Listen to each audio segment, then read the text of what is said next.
How do relativism and realism relate to skepticism?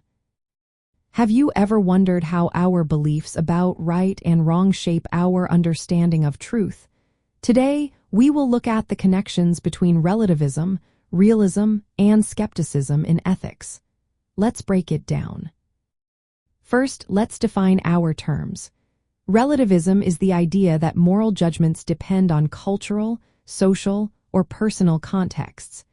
This means that what is considered right or wrong can vary from one group to another. For example, one culture may view a practice as acceptable, while another may see it as wrong. On the other hand, realism argues that moral truths exist independently of our opinions.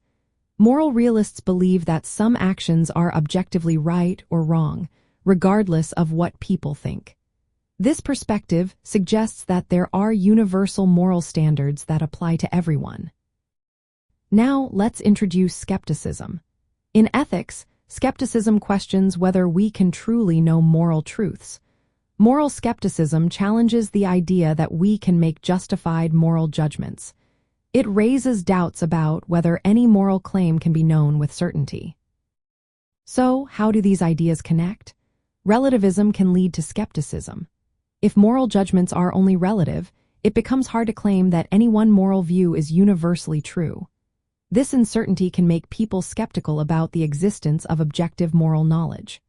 However, relativism does not outright deny that there are moral truths within specific contexts. It just emphasizes that these truths depend on the situation. Realism, in contrast, stands against skepticism. Realists argue that moral truths exist outside of human beliefs. This view counters skepticism by asserting that we can know these truths.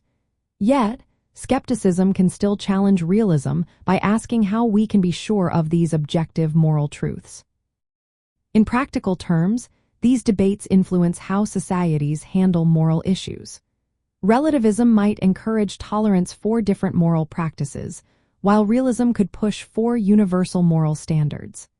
Skepticism can lead to questioning the foundation of any moral judgment, whether it is seen as relative or absolute. Understanding the relationships between these concepts helps us navigate complex moral dilemmas. It allows us to evaluate various moral perspectives and consider how they apply to our lives. By examining these ideas, we can better understand the nature of ethics and morality in our world today.